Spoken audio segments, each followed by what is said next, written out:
नमस्ते बच्चों। आज हम कक्षा 10वीं की पाठ्य पुस्तक क्षितिज में कविता पद पढ़ेंगे, जिसके कवि हैं सूरदास। सूरदास जिनका जन्म सन 1478 में माना जाता है। एक मान्यता के अनुसार उनका जन्म मथुरा के निकट रुनकता या रेणुका क्षेत्र में हुआ, जबकि दूसरी मान्यता के अनुसार उनका जन्म स्थान दिल्ली के पास सीही माना जाता है। वे मथुरा और वृंदावन में गऊ घाट पर रहते थे। सन 1583 में पारसोली में उनका निधन हो गया। उनके 3 ग्रंथों सूर सागर साहित्य लहरी और सूर सारावली में सूर सागर ही सबसे अधिक लोकप्रिय हुआ। और सूरदास के जो ये पद हैं कविता, ये इनके सूर सागर के भ्रमर गीत से लिया गया है। भ्रमर गीत से ये 4 पद लिए गए हैं। जब मथुरा जाने के पश्चात कृष्ण ने स्वयं न लौटकर उद्धव के हाथ संदेश भिजवाया निर्गुण योग साधना का और ब्रह्म ज्ञान का, उस समय पर जो गोपियां हैं वो किस प्रकार से एक भंवरे के माध्यम से, क्योंकि जिस समय पर उद्धव जो है योग साधना का संदेश पहुंचा रहे थे गोपियों को, उस समय एक भंवरा वहां आ जाता है और उसी भंवरे के माध्यम से गोपियां जो हैं वो उद्धव को व्यंग्य बाण छोड़ती हैं, वो व्यंग्य शब्द इस्तेमाल करती हैं। तो उसी के लिए इसे भ्रमर गीत कहा जाता है और उन्हीं भ्रमर गीत से ये 4 पद जो है वो लिए गए हैं। तो सबसे पहला पद जो है वो पढ़ेंगे सबसे पहले हम, और एक एक करके फिर चारों पद। सबसे पहला पद जो है, उधो तुम हो अति बड़भागी, अपरस रहत स्नेह तगाते, नाहिन मन अनुरागी। पुरैनी पात रहत जल भीतर, तारस देह न दागी। ज्यों जल महा तेल की गागरी, बूंद न ताको लागी। प्रीति नदी में पाँव न बोर्यो, दृष्टि न रूप परागी। सूरदास अबला हम भोरी, गुर चाटी ज्यों पागी। इस कविता में, इस पद्यांश में गोपियां जो है उद्धव को जो संदेश लेकर आए हैं निर्गुण ब्रह्म साधना का, निर्गुण योग का, निर्गुण साधना का, योग साधना का, उस योग साधना के लिए उनके ऊपर कुछ उदाहरणों के माध्यम से व्यंग्य करती हुई कहती हैं। कुछ उदाहरण के माध्यम से वे बताती हैं कि तुम किस प्रकार से भाग्यशाली हो, किस प्रकार से तुमने कभी प्रेम नहीं किया और हमारा प्रेम कृष्ण के लिए क्या है। सबसे पहली पंक्ति है, उद्धव तुम हो अति बड़भागी। वो उद्धव, यहाँ पर उद्धव को गोपियां जो है वो संबोधित करते हुए कहती हैं कि हे उद्धव, तुम तो बहुत ही भाग्यशाली हो। बड़भागी मतलब भाग्यशाली, कि हे उद्धव तुम बहुत ही भाग्यशाली हो। अपरस रहत स्नेह तगाते, नाहिन मन अनुरागी। अपरस मतलब होता है नीरस, किसी के साथ प्रेम में न बनना, अलगाव रखना। रस रहत स्नेह तगाते, स्नेह तगा मतलब प्रेम का धागा। नाहिन मन अनुरागी, और ना ही तुम्हारे मन में किसी प्रकार के प्रेम के लिए कोई स्थान है। यहाँ पर इस पंक्ति में गोपियां जो है वो कहती हैं कि तुम्हारा मन जो है वो किसी के प्रेम में अनुरक्त नहीं है, अर्थात तुम किसी के भी साथ प्रेम के धागे में बंधे हुए नहीं हो, इसीलिए किसी के प्रति तुम्हारे मन में भी प्रेम भावना जागृत नहीं होती, प्रेम भावना का कोई स्थान नहीं है। पुरैनी पात रहत जल भीतर, तारस देहे न दागी। अब इस पंक्ति में गोपियां जो हैं वो उद्धव को एक उदाहरण के द्वारा अपने प्रेम को स्पष्ट करना चाह रही हैं। एक उदाहरण के द्वारा बता रही हैं कि तुम क्या हो, कि तुम्हारा प्रेम क्या है, कि तुमने कभी प्रेम नहीं किया, इसलिए तुम किसके समान हो। पुरैनी पात जो है वो होता है कमल का पत्ता। पुरैनी पात रहत जल भीतर, गोपियां कहती हैं उदाहरण के द्वारा कि जिस प्रकार से कमल का पत्ता जो है वो हमेशा जल के भीतर ही रहता है, जल के अंदर ही रहता है। तारस देह न दागी, लेकिन फिर भी जल की एक बूंद जो है वो पत्तियों पर नहीं ठहरती, एक बूंद भी उनके ऊपर नहीं रुकती। ज्यों जल महा तेल की गागरी, बूंद न ताको लागी। दूसरा उदाहरण वो देती हैं कि जिस प्रकार तेल से भरी हुई मटकी को पानी में रखा जाए, ज्यों जल महा मतलब में, तेल की गागरी तेल से भरी हुई मटकी, बूंद न ताको लागी। तो जिस प्रकार से तेल से भरी हुई मटकी को भी यदि पानी के अंदर रखा जाए तो उस पर भी, उसको भी मटकी को जल में भिगोने पर भी किसी प्रकार से जल की एक बूंद उसके ऊपर भी नहीं ठहरती, उसी प्रकार से तुम्हारा प्रेम भी है, वैसा ही है कृष्ण के लिए, क्योंकि तुम जो हो कृष्ण के समीप रहते हो, कृष्ण के पास रहते हो। जैसे उन्होंने उदाहरण दिया है कि कमल का पत्ता पानी के पास रहता है लेकिन पानी की एक बूंद भी उसे नहीं लगती। तेल की भरी हुई मटकी जो है पानी के पास रहती है लेकिन पानी की एक बूंद उसके ऊपर नहीं ठहरती। उसी प्रकार से तुम्हारा प्रेम भी वैसा ही है कृष्ण के लिए। तुम कृष्ण के समीप रहते हो लेकिन फिर भी तुम्हारा जो है, तुम कभी कृष्ण के प्रेम को नहीं पहचान पाए क्योंकि तुम किसी प्रेम धागे से बंधे नहीं हुए हो। तुम्हारे मन में प्रेम के लिए कोई स्थान नहीं है, इसलिए तुम कभी भी कृष्ण के प्रेम को नहीं पहचान पाए। प्रीति नदी में पाँव न बोर्यो दृश्य न रूप परागी। प्रीति नदी मतलब प्रेम रूपी नदी, रूपक अलंकार है यहाँ पर। प्रीति नदी प्रेम रूपी नदी, पाँव मतलब पैर, बोर्यो मतलब डुबोना। प्रीति नदी में पाँव न बोर्यो दृष्टि न रूप परागी। अब यहाँ पर गोपियां जो है वो उद्धव को कहती हैं कि तुमने कभी भी प्रेम रूपी नदी में अपने पाँव जो है वो नहीं डुबोए। प्रेम रूपी नदी में तुमने कभी पाँव नहीं डुबोए, अर्थात तुमने कभी किसी से प्रेम नहीं किया, तुम्हारे मन में कोई प्रेम भावना नहीं है। दृष्टि न रूप परागी, इसीलिए तुम रूप पारखी भी नहीं हो। क्योंकि उनका कहने का तात्पर्य है कि कृष्ण का तो जो रूप सौंदर्य है वही इतना आकर्षित है कि यदि कोई उन्हें देख ले तो उनकी तरफ मोहित हो जाए, उनसे प्रेम करने लगे। तो तुम्हारे मन में जो है वो प्रेम के लिए कहीं जगह नहीं है, इसलिए तुम रूप पारखी भी नहीं हो, तुम वास्तव में प्रेम को नहीं जानते। तुम्हारी आंखें जो हैं वो कृष्ण के सौंदर्य को नहीं पहचान पाई, कृष्ण के प्रेम को भी नहीं पहचान पाई।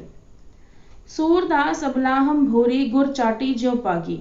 अब सूरदास जी बताते हैं कि गोपियां जो हैं वो उद्धव को कहती हैं कि हे उद्धव, हम तो भोली भाली अबलाएं हैं, गांव की नारियां हैं, भोली भाली ग्रामीण अबलाएं हैं। हम श्री कृष्ण के रूप सौंदर्य में इस प्रकार खो गई हैं कि उनसे विमुख अर्थात उनसे अलग जो है वो नहीं हो सकते। सूरदास अबला हम भोरी, भोरी मतलब होता है भोली, गुर चाटी ज्यों पागी। अब वो अपने प्रेम को उदाहरण द्वारा बता रही हैं कि हम तो गांव की वो भोली भाली अबलाओं के समान हैं, भोली भाली अबलाएं हैं जो किसी से प्रेम कर लें फिर उनसे अलग नहीं हो सकते। और हमने श्री कृष्ण से प्रेम किया है और हम श्री कृष्ण से अब अलग नहीं हो सकते। अब वो उदाहरण दे रही है गुड़ चाटी ज्यों पागी कि जिस प्रकार से गुड़ जो है, गुड़ के ऊपर चींटियां चिपक जाती हैं और उनसे अलग करने पर वो अपने प्राण त्याग देती हैं, उसी प्रकार से हमारा प्रेम भी श्री कृष्ण के लिए ही है, वैसा ही है। यदि हमें भी अलग करने का प्रयत्न किया गया इस योग साधना के संदेश के द्वारा तो हम भी अपने प्राण त्याग देंगे। तो इस पद्यांश में जो है, पहले पद्यांश में गोपियों ने अपने प्रेम का वर्णन किया है, अपना प्रेम बताया है और कुछ उदाहरणों के द्वारा जो है श्री कृष्ण के लिए ने बताया है। कुछ उदाहरणों के द्वारा उद्धव को उन्होंने व्यंग्य बाण छोड़े हैं, उद्धव के बारे में बताया है कि तुम्हारा प्रेम क्या है, तुम किसी के साथ प्रेम में नहीं बंधे हुए।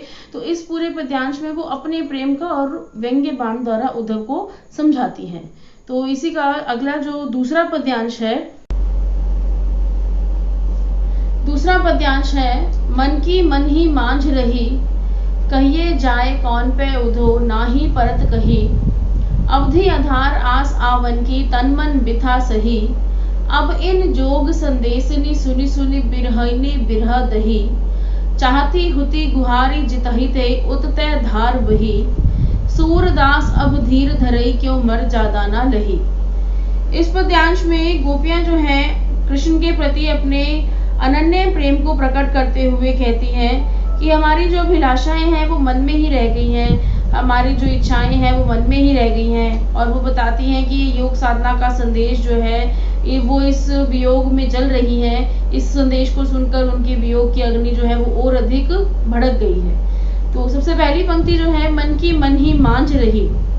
गोपियां कहती हैं उद्धव को कि हे उद्धव, कृष्ण से मिलने की जो इच्छा है, कृष्ण से मिलने की जो अभिलाषा है हमारे मन में ही रह गई है। मन की मन ही मांझ रही अर्थात मन की बात मन में ही रह जाना। कहिए जाए कौन पे उधो, ना ही परत कही। गोपियां कहती हैं कि जिन बातों को हमें कहना ना पड़े, अर्थात श्री कृष्ण जो कि हमारी अनकही बातों को भी समझ जाते थे, जिन बातों को हमें कहना ना पड़े उन बातों को अब हम किसके साथ कहेंगी, क्योंकि हमारा मन जो है वो केवल श्री कृष्ण के साथ ही बातें करना चाहता है, श्री कृष्ण के साथ ही हम बातें करना चाहते हैं, श्री कृष्ण को ही हम अपना सब कुछ बताना चाहती हैं। लेकिन अब उनके न आने पर हम किसके साथ अपनी बात करेंगे। अवधि आधार आस आवन की, तन मन बिथा सही। गोपियां कहती हैं कि हमारे मन में हर पल कृष्ण के आने की उम्मीद बनी हुई थी। आस मतलब आशा, आवन मतलब आने की।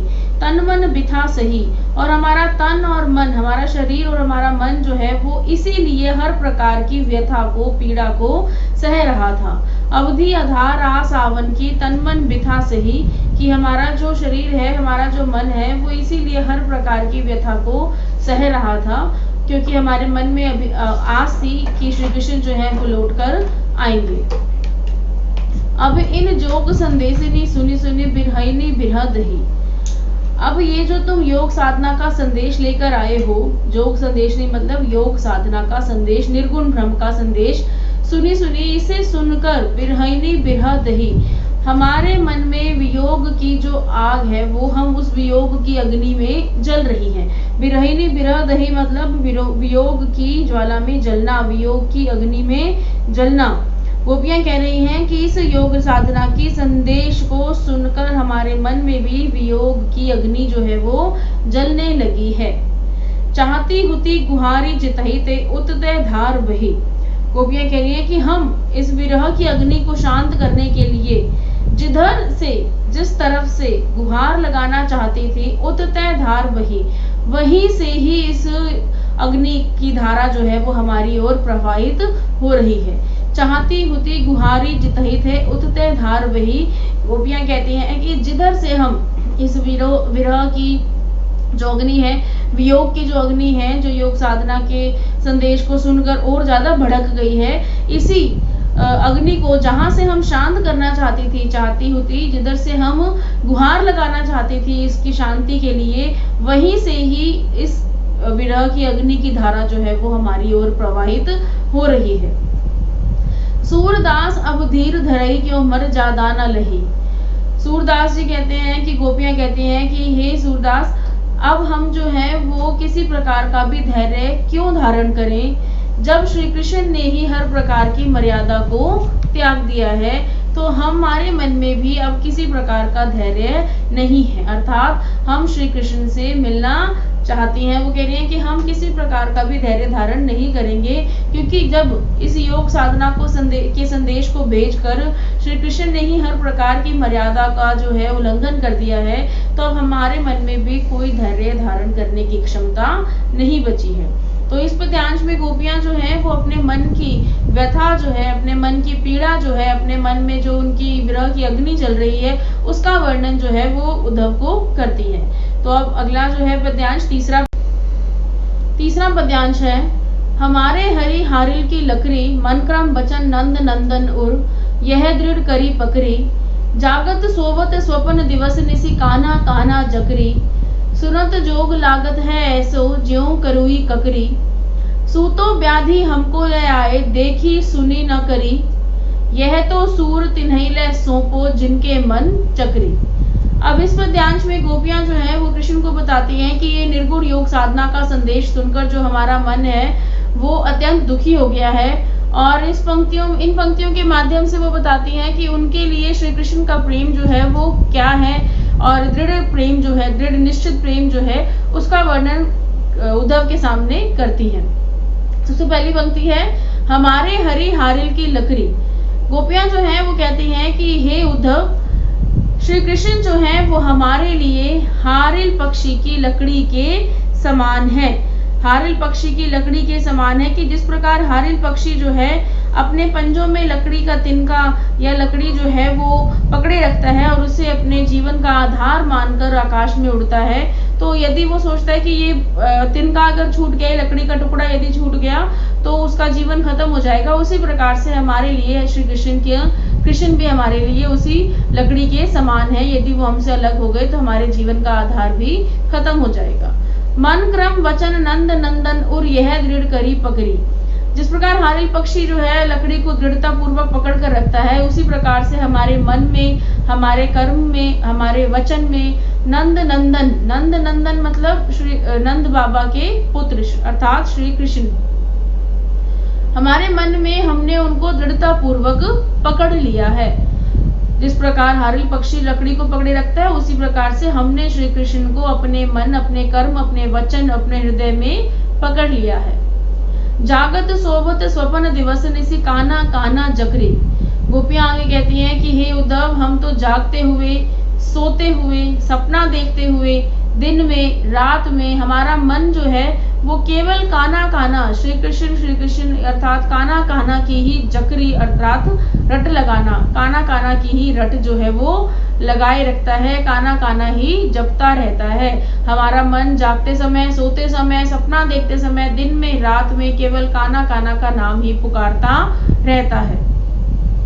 सुनत जोग लागत है सो ज्यों करुई ककरी। और तुम जो ये योग साधना का संदेश हमें सुना रहे हो, जोग मतलब योग साधना का संदेश, इस संदेश को सुनकर ऐसा लगता है जैसे किसी कड़वी ककड़ी को चख लिया हो।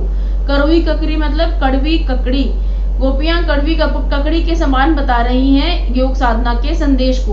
वो कह रही हैं कि ये योग साधना का संदेश जो है वो सुनकर ऐसा लगता है जैसे कोई कड़वी ककड़ी हो। जिस प्रकार से कड़वी ककड़ी को खाया नहीं जा सकता, उसी प्रकार से इस योग साधना के संदेश को अपनाया भी नहीं जा सकता।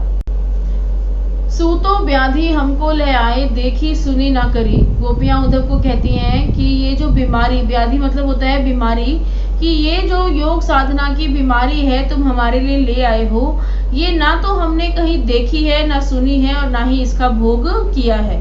अब गोपियां जो हैं वो योग साधना के संदेश को एक तो कड़वी ककड़ी के समान बता रही हैं और एक जो है वो बीमारी के समान बता रही हैं, रोग के समान बता रही हैं कि जिसका भोग नहीं किया जाए, जिसको हमने आज तक कभी ना देखा है, ना सुना है, ना ही जिसका इस रोग का कभी भोग किया है। यह तो सूर तिन्हैले सौंपो जिनके मन चक्री।